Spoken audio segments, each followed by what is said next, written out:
So being on Mount Kurama, the energy is so powerful and everyone is in that energy.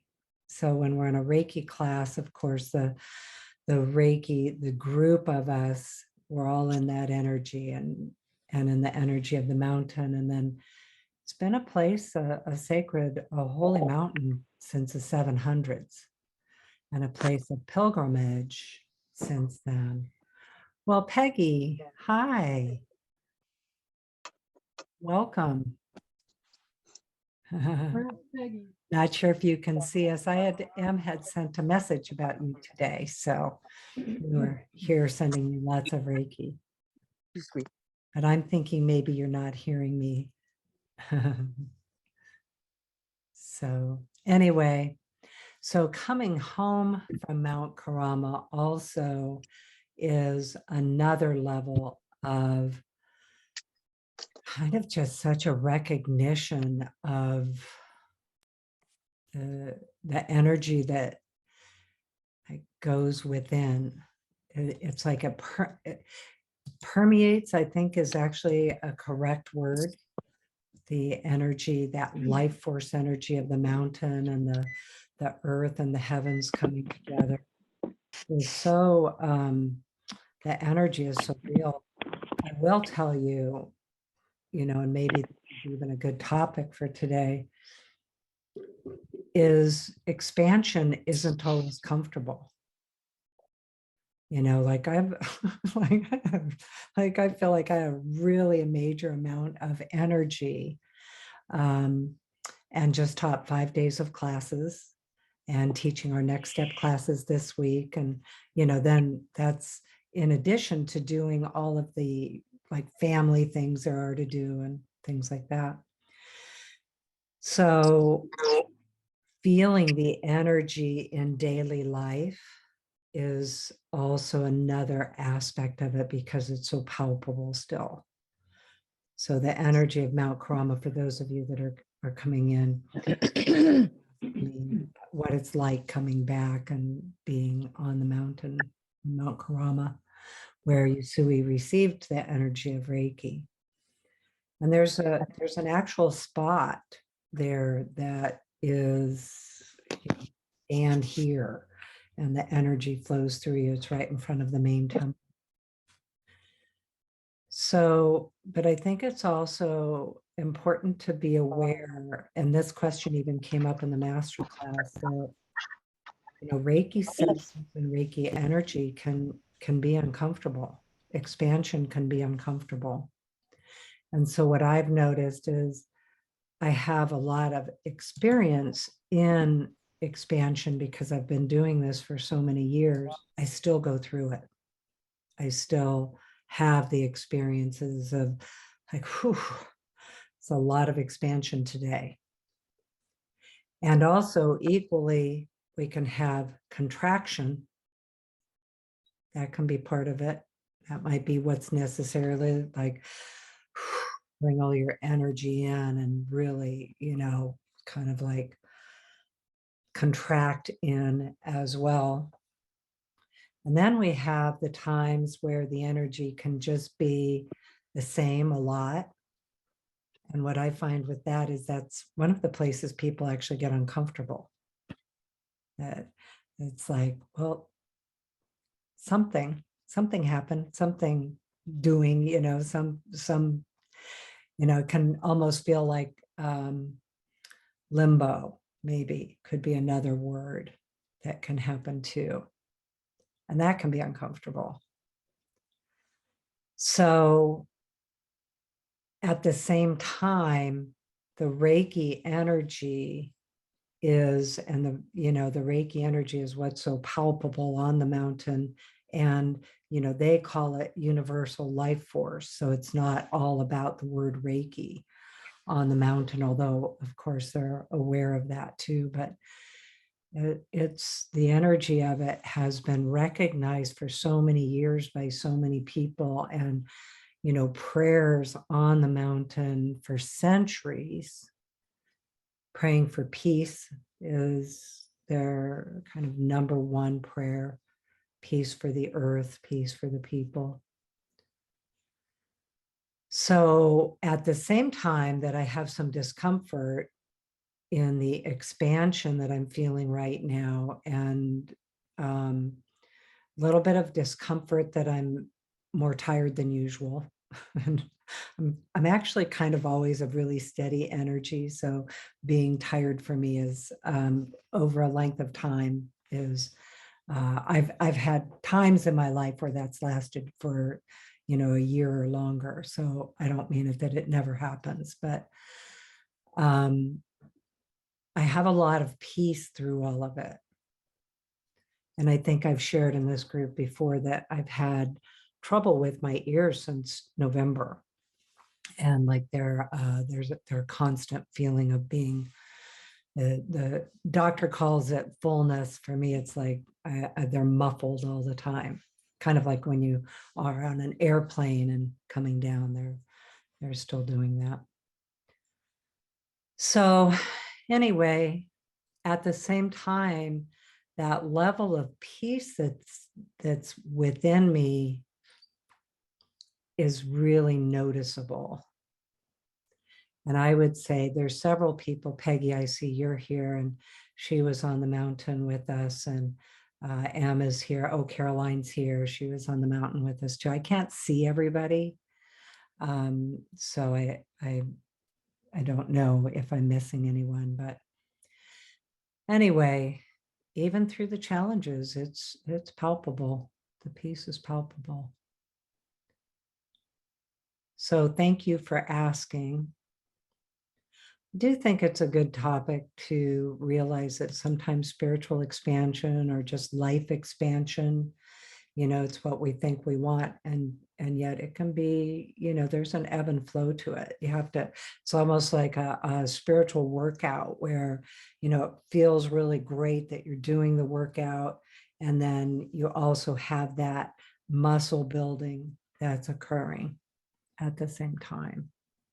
People discover that while they're in a Reiki class. Sometimes it happens in sessions, sometimes self sessions, and sometimes you go get Reiki because that's what's already happening in your life. And it's helpful to have somebody, kind of, bring in that Reiki energy with you to level it all out. So anyway, that's a very long answer to that question, but I'm definitely still in process. The last time when I came home from Mount Kurama, well, 2 times ago in 2016, when I came home from Mount Kurama, I was in an extraordinary level of busyness. My mom had just died. I was taking care of her estate. But you guys know. So lots of busyness. And that peace was there through all of it. The other thing that I find that Reiki does that is so helpful at times like this is it kind of organizes things for me. Like it'll even put things in lists for me, which, by the way, ask it to do that in your life. Reiki, I see it happening for years. I have seen it not just in myself, but with clients. We think of it as like something that is, going to take you into that stress reduced, altered state of Reiki, and that it does that too, and connection and interconnection. It is so practical at the same time. It definitely will apply to your daily life. So the mental emotional symbol, and you can have any level of Reiki and ask for it to do this. It doesn't have to be these symbols, but the mental emotional symbol in the Yusui symbols, one that looks like a dragon, and SHK. And then also in Karuna Reiki is that Nosa. That symbol is like your authentic intellect. Both of those really align mental with emotional and physical, spiritual too. But I find particularly that mental emotional symbol, it is so amazing at being helpful in like tracking your day, which I often need. I was talking to somebody this morning and about being ADD, and I have so many ideas sometimes that I don't know what to do first. And the other one that I have is the shoulds. I always have to navigate through those. So Reiki can come in and be really practical, and you can just invite it to come in. And sometimes it's like a filing system. I know you guys might, be aware of like the files of the Akashic records. It will help your filing system in your daily life too. And that can be physical, like your physical filing cabinet. But I've also seen it take people, and this is a lot as a practitioner too, where I'll observe how Reiki can take for a person when there's just scattered energy. It's difficult to kind of pull it all together. The expansion is big.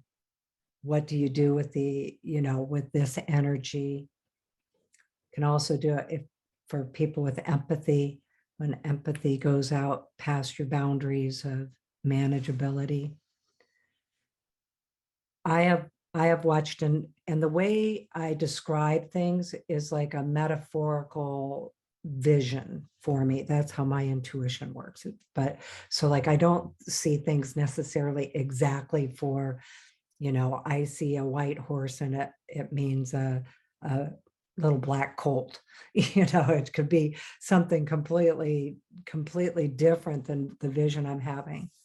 So when I say the files, for me, that's the metaphor of how Reiki will come in and actually help the energies people are managing, the thoughts, the frequencies, the to-dos, and we'll put it all in individual files that then the person can reach into when they need it, but they can also put it back. And then they can go into this file and pull the one that they need. That can happen with memories. That can happen with, sometimes people are so open that everything's there. And so it can help things come into like a mental organization. And I don't mean it so literally that it's like, I pull this file and it has everything exactly in it. It just means that it puts things into an order. And then the next step that it does is help you prioritize. So what's first? And where are you? One of the places that has been the most beneficial for me is a book called the One Thing. Some of you are probably already familiar with it. And it puts it into categories of the areas of your life that you're going to be focusing on. So, and that can be helpful to decide, where is your focus right now. So maybe we'll do that in a journey today, actually ask the energy to come in and do that. And even if you're already super organized, it's just going to put things into a perspective. Maybe that's a good word for it. Organized perspective, where you're at, what you're doing. Go ahead, Danny. I mean, I think that I'm listening to you. I think making a list, right? I mean, making that list of what to check off makes sense, and just to be calm and what can we do today. So, and bringing Reiki into that is really helpful. Yeah, thank you. And if, some of you are probably really good at lists. I'm terrible at lists. I never know where I put them. I've got like, okay, so I just noticed this pile by my desk the other day, all these Post-it notes. These are my list, but I bet you they're 3 months old and I haven't looked at them. It's like, oh, I should look at those. So I just, as many times as I've read the books, tried the skills, done everything I can do to be good at lists, it just, just doesn't work that way. But this way does work for me. Go ahead, Melissa. Thank you so much, Colleen. Thank you so much. This is exactly what I have been asking for. I am one of the very open people, which if we pause, you might see. I'm very open, and I thank you so much for this journey today and for all helping this call. So many thanks and much love to you. Oh, you're welcome. Yeah, thank you.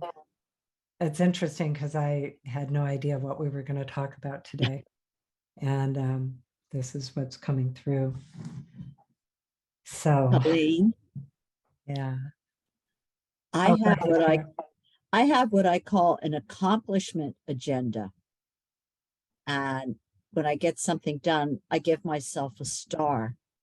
And I have found that just changing the wording from a to-do list to an accomplishment agenda has helped me a great deal. So it doesn't sound like your mother yelling at you to go to do it. Oh, thank you. I love that.